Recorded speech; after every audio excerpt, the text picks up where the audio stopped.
Hi guys, I'm Russell. So ako yung dev ng Kodo web app natin. So introduce ko lang briefly as introduction. So 20 years na ako sa IT industry, and then recently systems analyst yung role ko. So I think way back 2016 hindi na ako nagko-code development. So it's more on system analysis, review, feedback, project planning, etc. And then come 2019, during the pandemic, pasimula din yung AI noon. Actually, wala pa yung... I'm not sure, maybe I'm wrong. But during that time, if I can remember, Copilot pa nung time na yon. Wala pa yung mga agentic AI. So, nag-start ako parang yung curiosity. Syempre, pandemic, work from home. So, nag-start ako mag-aral ulit ng Next.js, React. And then, Web3, yon. Then slowly, gumagawa lang ako ng mga side projects. So, parang hobby na type. And then, until such time na, yun nga, dumating na yung mga advanced na AI na natin ngayon. So, nakakatuwa since, may AI assist na. So, madali lang mag-code. So, slowly, bumalik ako sa develop ng project. More on a hobby. And then, create ng mga project. So, isa dito, yung Kodo. So, ito yung Kodo apps. So, bigyan ko lang ng brief overview. I think yung video na to is more on information and then brief overview sa Kodo. So, Kodo is para siyang if na-try nyo yung Jira or Canada.io. Pero hindi ko na-try yung Canada.io, nakita ko lang nung nagsisearch ako. So, yung Jira at saka many other tools. So, yun yung nagko-collect ng issues, defect. Actually, I'm not sure lang kung may feature request ba yung Jira, but based sa experience ko, it's more on sa tracking ng mga issues. So, it's more on sa enterprise na systems.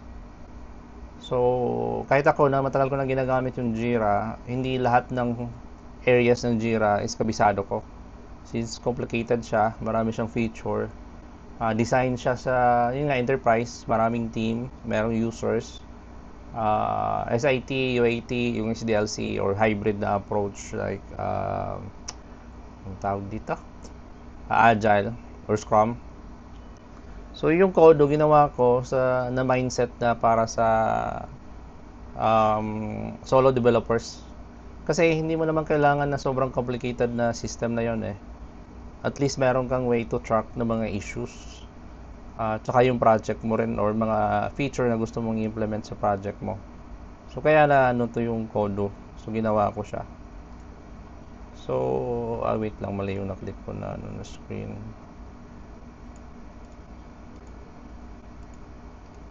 Na-close siya. Hold on. So, imagine lang ganito. So, wala kang system, diba, na nagko-collect ng yung issues. So, medyo chaotic siya. Sa Reddit, yung source mo, Facebook, Messenger. So, medyo magulo. Kaya, yung Kodo is parang simplified tool siya. Yung ginagawa niya is to track lang ng mga defects, and then meron din siyang feature request and reviews. So, para yung users mo directly makapag-feed sa feedbacks nila, and then meron kang central system or systematic tool na magko-collect nun.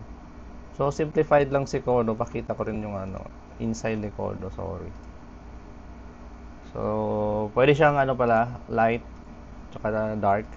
Login na ako. So, simple lang login na naka-Gmail lang ako currently.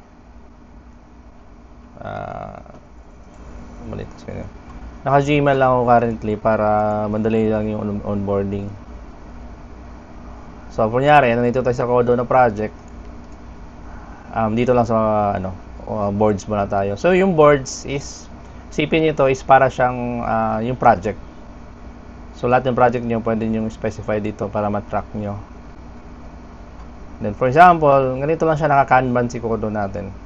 So, lahat ng issues pumapasok dito sa new. And then, syempre, yung mga issues saka feature request, naka-group din siya. So, syempre, lahat ng new dito, i-verify nyo. So, ikaw, for example, isa ka lang dev. Ikaw lang mag-isa. So, check mo yan lahat kung sobrang dami. And then, may chances dyan na hindi siya valid na defect or hindi siya valid na feature request. So, may option ka na i-reject. Ida-drag drop mo lang siya. Ganyan. So, take note, pag-reject yung status na isi-set mo, kailangan mo ng input ng reason bakit mo siya nire-reject. For tracking purpose na rin. So, cancel ko lang to. So, refresh ko lang. So, yun yung reject. And then, yung planned naman, so for instance, yung sa new, na validated mo is valid tong request na to or valid yung bug na na-report ng users. And then, meron kang bandwidth, and then parang para sa'yo is pwede na siya ilagay sa plan. Yung plan is equivalent to triage. So, sa Jira. So, pwede mo siyang i-move sa plan. So, pag i-move mo sa plan yan, automatic siya. Nalagay dyan, hindi mo kailangan ng comments. Tapos may ano siya. Hold on, ano bang minove natin? May all-day trail siya. Maintain, ito. Ayan, maintain. Minove natin sa plan. So, pwede ka rin mag-comment dito. Then, pwede mo na siyang i-move sa in progress kung, for example, dinidev mo na siya. Drag mo lang. Pwede ka mag-comment kung anong comment na status para mabasa din ng mga users mo. And then hanggang ma-move mo siya sa close. So wala tayong review kasi like I mentioned, mini tool lang siya. Yung pinaka-important lang yung nilagay natin na feature dito para hindi siya bloated compared to Jira. So pag ni-close mo rin yan, kailangan lagyan mo siya ng comment, required yon. So palagay mo lang na close, completed and tested, parang ganon. Na-drop ko siya eh. Ibalik ko lang to dito kasi actual to na tawag dito, actual na project ko to na tinatrack. So katulad nito, while wala pa akong ginagawa, marami akong project na tinatrack dito eh. So for example, yung importance nito is para hindi ko makalimutan. For example, kung katulad nito, nilag ko siya May 4 pero hindi ko pa siya nagagawa. Tsaka ito, April 27. Pagbalik ko, at least alam ko kung ano yung naka-plan ng gagawin ko kay Kodo. Kasi hindi natin maiwasan na magiging busy tayo. Mapagbalik natin is nakakalimutan na natin, 'di ba, pag wala tayong centralized tool. Then imagine nyo rin kung sobrang daming items dito, mahirap siya i-track. So kung may tool ka, madali lang siya i-track. Then take note, ito naka-default na 2 weeks. So pinapakita niya. Kasi kung sobrang haba naman duration na yan, tapos close na, wala, it doesn't make sense din, di ba?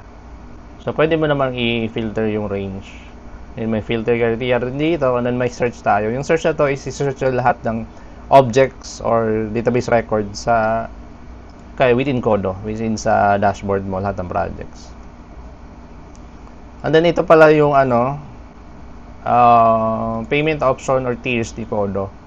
So, sa Lite, per month to siya, $249. So, parang isang Starbucks coffee lang siya. So, up to 3 project yung monitor mo. And then, unlimited reporters. So, meaning, for example, lahat ng customers mo, clients, nagsasubmit ng reports to sa dashboard mo, within Kodo, walang limit yon kahit ilan. And then, hanggang 3 screenshots lang tayo. Ito naman 5, and then ito 10. So, yung reason behind yan, important kasi yung screenshots, di ba?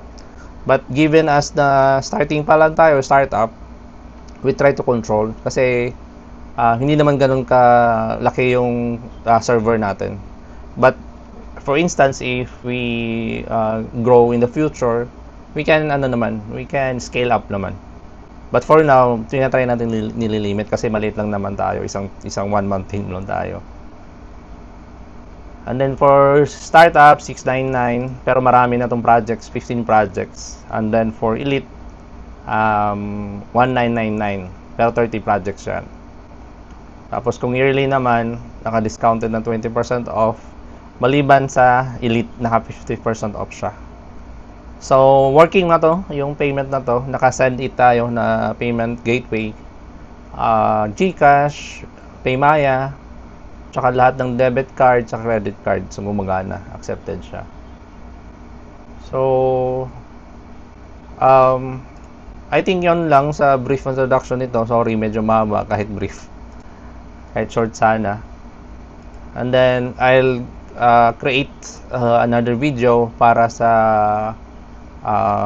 parang short tutorial kung paano siya gagamitin, i-integrate sa website nyo para separate, para hindi sobrang haba. Actually, meron kayong dalawang option. For instance, hindi nyo pa i-integrate kasi busy pa kayo, pwede nyo siyang i-input directly by your own. Yun nga lang manual kasi hindi siya direkta yung user nyo, di ba? So, yun yung other option nyo habang hindi nyo pa i-integrate sa system nyo. Meron ito, widget na to, pwede ka mag-input. Feature request pwede din, tsaka review. Then roadmap. So, kikita din siya dito. But after that, once you integrate, yun, automatic naman siya kinokollect yung mga reports ng customers nyo. So, example lang, quick one. So, ganito kunyari, ito, refresh ko lang. Imagine, kunyari, ito yung website nyo. Ito yung sample na may code ko na pwede nyo i-download. So, ganito yung itsura. Ito yung widget. Dito lumalabas si Kodo. Ito yung makikita ng clients nyo. Dito sila mag-i-input. And then, makikita din lang yung roadmap. Pero may control kayo dyan. For example, kung gusto nung i-hide yung roadmap, hindi nila visible, pwede yan. Parameter lang yon, tatanggalin nyo sa widget. So, yung widget na to is pwede nyo i-control yung theme color. Depende sa mismong product nyo or website nyo. So, ito naka lang orange. Para lang since sample siya, para lang visual makita kagad.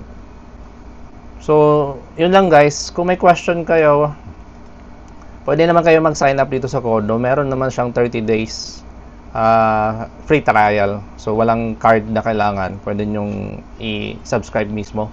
Then, pwede kayong dito mag-feedback. So, dito, ito yung mismong feedback form ni Kodo, yung widget niya. Tela natin. So, ito. So, for any bug or feature request, pwede nyong i-log dito kay Kodo. Makikita ko yon. Other than that, kung pwede din sa email. For example, wala pa kayong account, pwede din kayo mag-email. Nandito siya sa about. So, ito yung email address ko. So, yun lang. Thank you. See you again next time. Bye-bye.